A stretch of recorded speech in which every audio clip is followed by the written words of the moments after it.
जीवन। तो आज हम लोग जो पढ़ेंगे वो फेफड़ा, ठीक है। फेफड़ा जिसको बोलते हैं हम लोग लंग्स, इसके बारे में, ठीक है दोस्तों। फेफड़ा लंग्स के बारे में इसका चित्र बनाएंगे। उसके बाद देखेंगे कि हम लोग जब श्वसन ग्रहण करते हैं तो कहाँ उसका प्रोसेस क्या होता है, ठीक है। तो सबसे पहले देखिए यहाँ इसको लंग्स में क्या होता है, फेफड़ा होता है। ये दो एक जोड़ा बोल सकते हैं, एक दायां वाला और एक बायां वाला फेफड़ा होता है, ठीक है। तो हम चलिए श्वसन का चित्र बनाते हैं। यहाँ से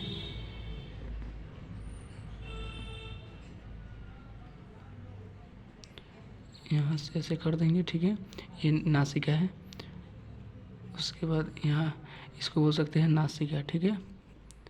नासिका यहाँ पे जो होता है कंठ द्वार, यहाँ पर ऐसे ऐसे जो है इसको बोल सकते हैं श्वास नली, ठीक है। उसके बाद यहाँ से दो भागों में ब्रोंकस, ब्रोंकस बट गया, ठीक है। ब्रोंकस ये जो है वायु कोष्ठ का जो गुच्छा टाइप है, ये वाला रेखा जो है ये बट रहा है जो, इसको बोल सकते हैं ब्रोंकियोल्स। और ये गुच्छा जो बन रहा है इसको वायु कोष्ठ क्या बोलते हैं, ठीक है। तो चलिए चित्र आगे बना लेते हैं। यहाँ से क्या करेंगे, फेफड़ा बना लेंगे, ठीक है। थोड़ा सा गड़बड़ होगा लेकिन समझने के लिए ठीक है, ठीक है। तो उसके बाद ये श्वास नली, या इसी का नाम है ट्रैकिया, ठीक है। ट्रैकिया बोल सकते हैं, हो गया यहाँ पे।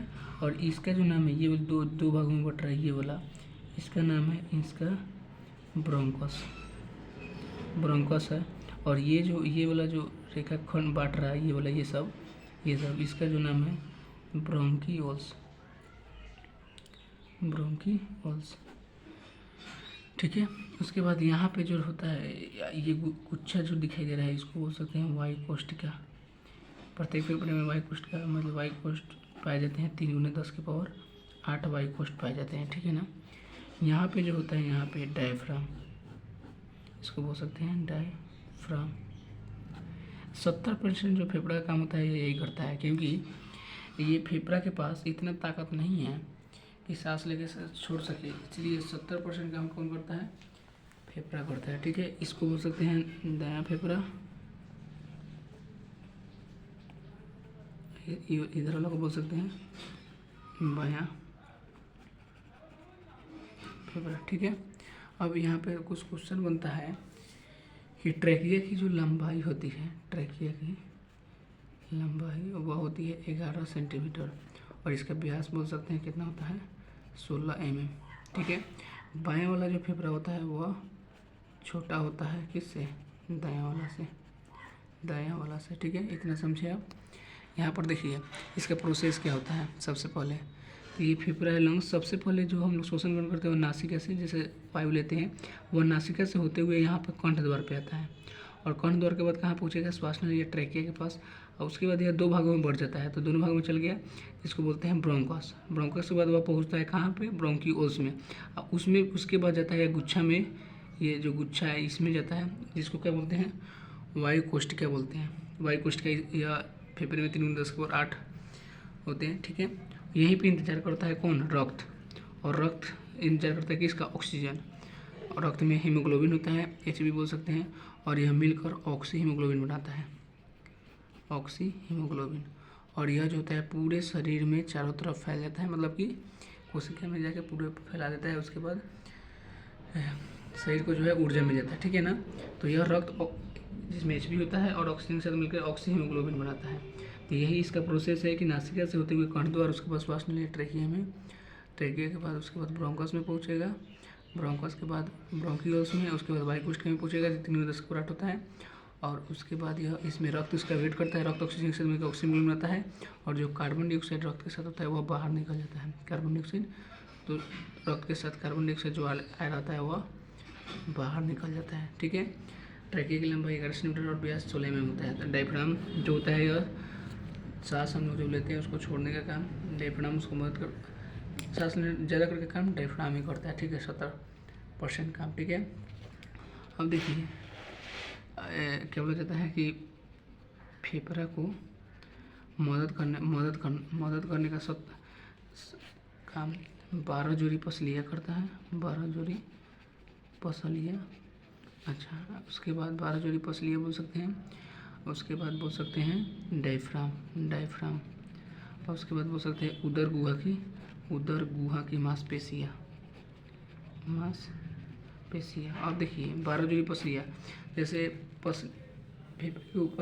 फेफड़े के ऊपर पसलियाँ होती है, ठीक है। जैसे जो गर्भवती महिला होती है, क्या होता है कि उनका डायफ्राम काम करना बंद कर देता है, क्योंकि उसके नीचे तो क्या होता है, उसके पास बच्चा, मतलब वहाँ तो जो भी है लड़का बेटा बेटी जो भी हो जन्म वहाँ पे रहता है, तो क्या है कि वहाँ पर उसका डायफ्राम काम करना बंद कर देता है। तो उसका काम कौन करता है? पसलियाँ काम करती है। क्या काम करती है? पसलियाँ। और इसलिए अगर उस समय अगर किसी महिला का पसली टूटा तो उसका सीधे क्या हो जाता है? मौत हो जाता है। 12 उस समय संभाल के जो भी है, तो यह 3 चीज़ मदद करता है उसको, फेफड़े को मदद करता है श्वसन के लिए। 12 जोड़ी पसली है, डायफ्राम और उदर गुहा की मांसपेशी है, ठीक है, समझ गए। और भी कुछ बीमारियाँ हो गया, जैसे में कोरोना वायरस जो हो रहा था ज़्यादा करके यही वायु कोष्ठ का, जिसमें नमी हो जा रही थी और सांस लेने में तकलीफ होती थी, ठीक है।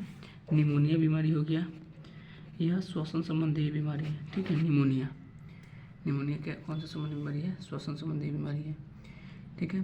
तो ये आप देख लीजिए क्षेत्र, यहाँ पे फेफड़ा है, नासिका से पहले उसके खंड, 2 खंड श्वास लेने ट्रैकिया, उसके बाद ब्रोंकस के बाद ब्रोंकियोल्स, उसके बाद वायु कोष्ठिका 70% कम डायफ्राम करता है। ट्रैकिया की लंबाई जो है 11 सेंटीमीटर, व्यास 16 mm, बायां वाला छोटा होता है दायां वाला से, क्योंकि वहाँ पर हार्ट का स्थान, हार्ट मतलब दिल, हार्ट का स्थान चाहिए, हार्ट का स्थान। रक्त यहाँ पर वायु कोशिका में रक्त वेट करते रहता है ऑक्सीजन का, और ऑक्सीजन जाने के बाद ऑक्सीजन हीमोग्लोबिन बनता है, इसी को शुद्ध खून बोलते हैं, और यह पूरे शरीर में फैला देता है। यह जो होता है बाहर, इस रक्त ये कार्बन डाइऑक्साइड क्या होता है, अशुद्ध रक्त के साथ बाहर निकल जाता है, ठीक है। फेफड़े की मदद 12 जोड़ी पसलियाँ, डायफ्राम और उदर गुहा की मांसपेशियाँ करती है।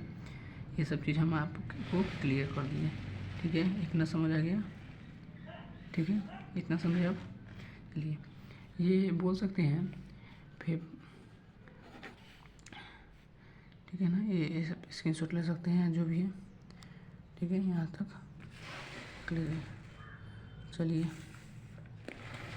तो आगे बढ़ते हैं।